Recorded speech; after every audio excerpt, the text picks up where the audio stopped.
false accusations of fraud, false accusations of a word I can't say on YouTube, PEDO file.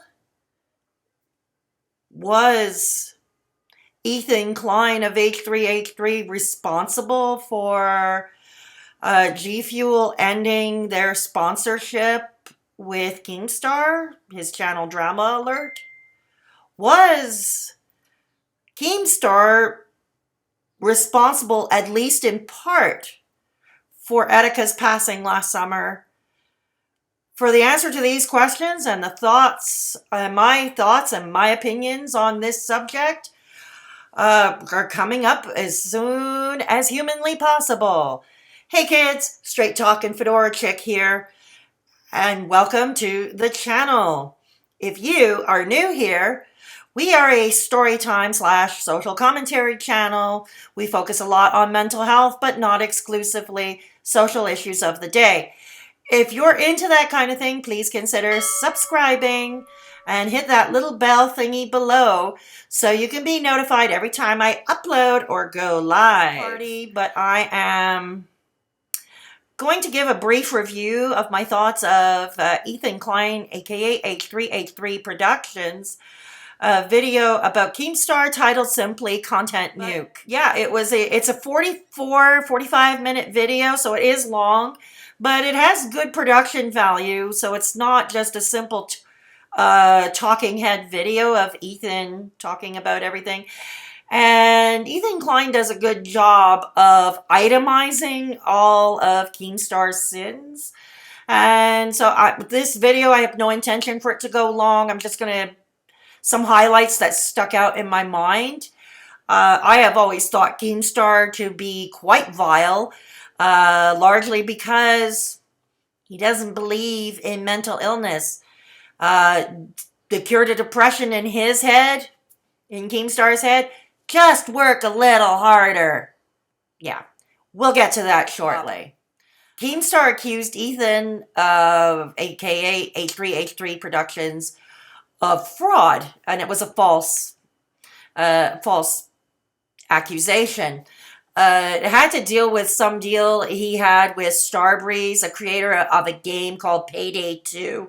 I don't really understand all the details behind it or the context behind it, but in Ethan's video, his video Content Nuke, at the 35 minute and 32 second mark approximately, we see Ethan on camera calling the man who brokered the deal.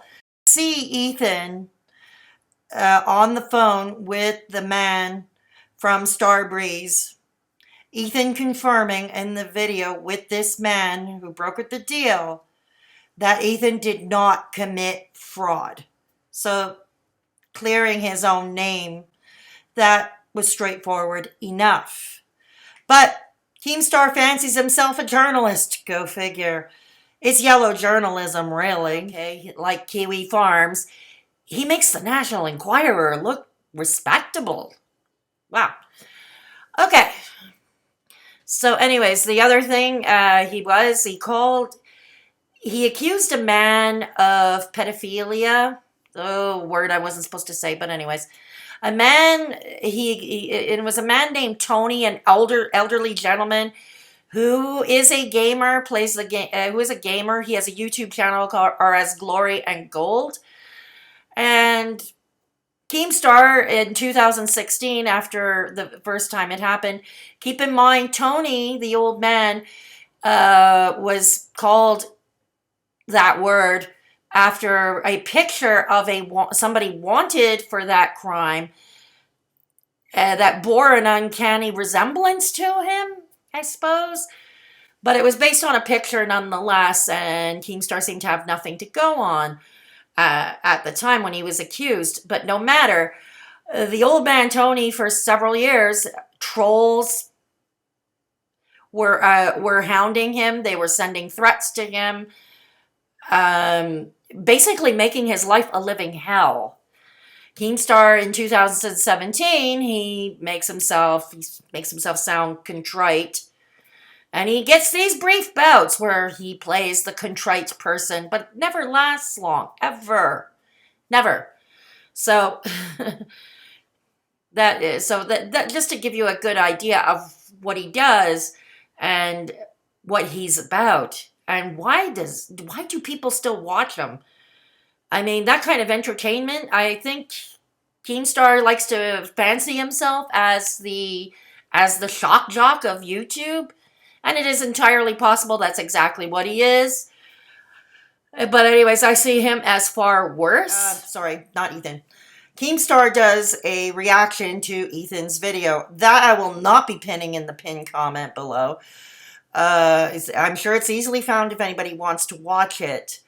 Now, it was just a matter of him justifying himself and justifying his bad behavior, some questionable receipts, and, you know, some receipts that I find that are questionable, but you can watch his video and you be the judge of that. And it is out there and on the record.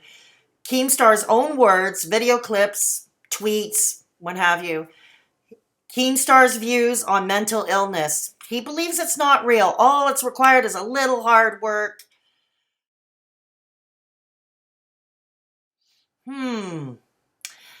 Unfortunately, too much of society, they would be with Keemstar on that one. I've heard this one before, that mental illnesses were invented so Big Pharma can make money. Now, I've always been skeptical of Big Pharma. So let's go on to the next brain fart he had, shall we? So, all it takes is 3 little sips of beer to cure a panic attack? Wow. Why didn't I think of that? But on a serious note, okay, people with panic attacks often suffer from addictions as well. Some in recovery, others in active addiction. Or what if a vulnerable person saw that blurb there up on Twitter, on the Twitter machine? And what about kids who may have seen that? And for many, what if after 3 sips it doesn't work?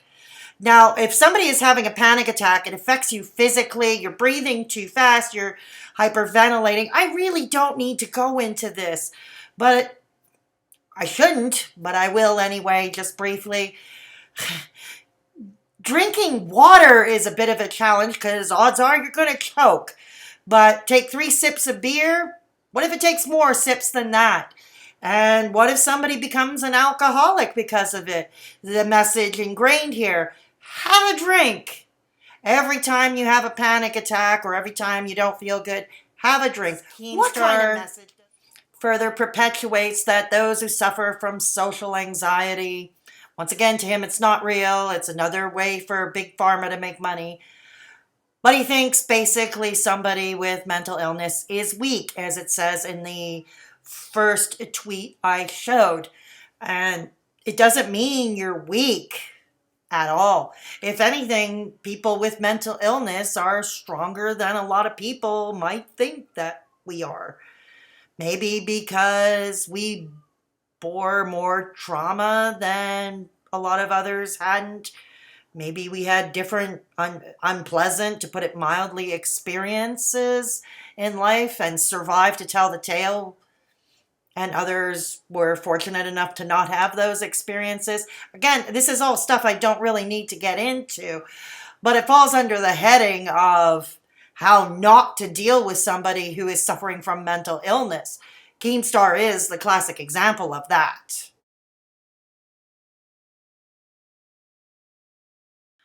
Well, the prevailing argument would be no. Keemstar alone was not responsible for what happened with Etika. However,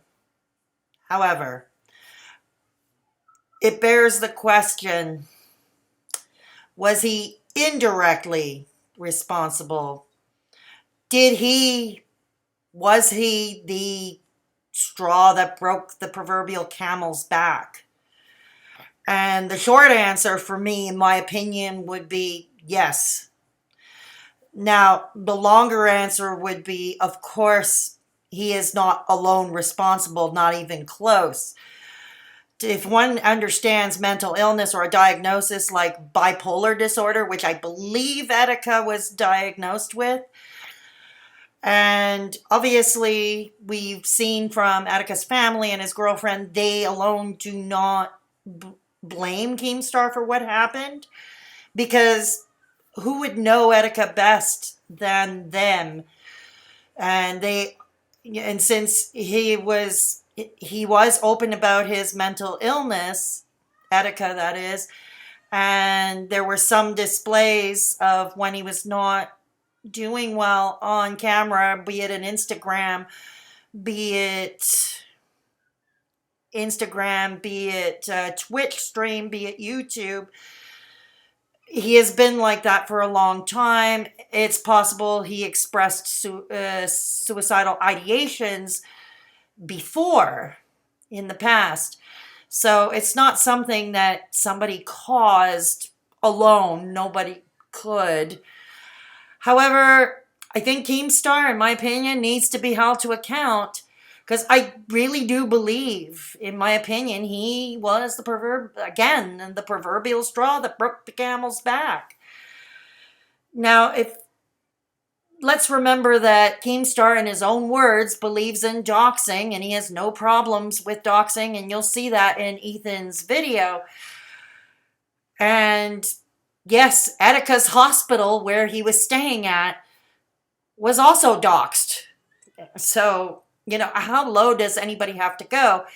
And then there was that faded interview that Etika did for Keemstar on Drama Alert.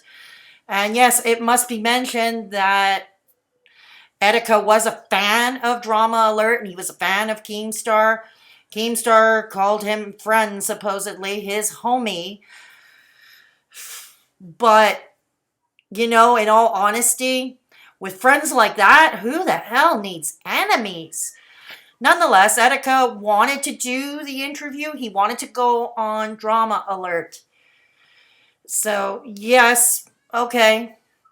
But at the time of the interview, apparently the interview took place he was just barely out of a psych hold.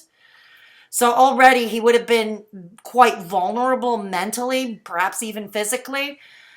And secondly, in that interview early on, it is quite apparent that Etika was not in the right frame of mind to conduct an interview.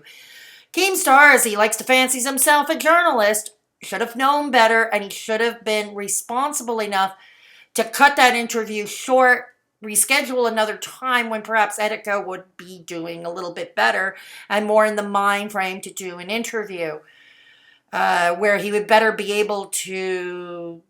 better able to stand up for himself in the interview. But no, Keemstar kept it up because views are more important for people like Keemstar.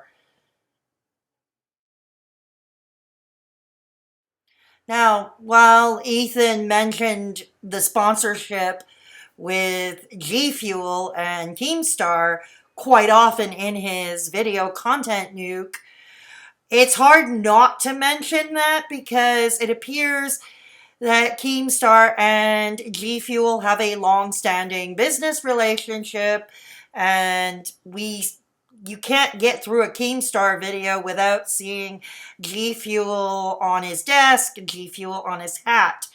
So it does bear mentioning. Now, is Ethan responsible for Keemstar losing this long-time partnership? The answer to that is no, because if we're to believe Keemstar in his response video to Ethan, he says he himself had offered G Fuel to walk away. That's number one, if Keemstar is to be believed. And if Keemstar is not to be believed on that score, and if they chose to walk away without any such offer, that's different altogether, right? But still, G Fuel, given the long-standing relationship, they must have known what Keemstar's content was all about, that Keemstar, all the crap he said and does, and for his terrible behavior. They had no problem with it before.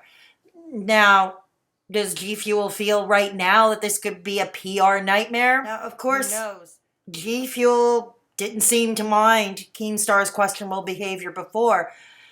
And if you're thinking strictly from a business standpoint and you're thinking only of your bottom line, I guess it could be argued that Keemstar had for a long time made a lot of money for G Fuel.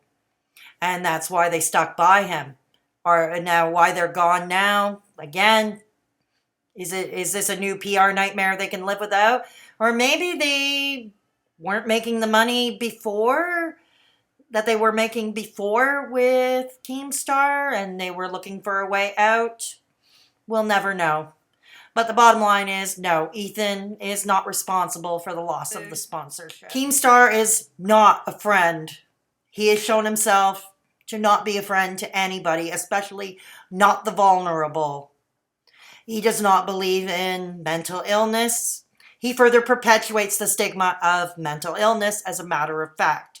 The man is proven to be quite the fan of doxxing, and yes, even swatting, it would appear. He is not a good person. He is not a good influence, particularly for younger or vulnerable viewers. That's just about going to do it for right now. If you enjoyed this video, please feel free to give it a thumbs up on the way out the door. If you didn't, feel free to give it a thumbs down. It is all engagement. Please consider subscribing and hit that little ringy-dingy thing below so you can be notified every time I upload or go live. If you wish to support the channel, you may do so through Patreon. I post usually more personal content there, content that I'm not comfortable with on a larger audience, or simply content that I wish to test drive on a smaller audience first. And so check out the $1 tier over at Patreon. Shout out to patrons Casey, Journey to Find K, and X. I also have a PayPal for one-time donations. Please take care of yourselves and each other. And remember, if somebody is vulnerable or at risk, please take the time to text them or give them a call. Sometimes that can make all the difference in the world. Anyways, straight talking Fedora chick over and out.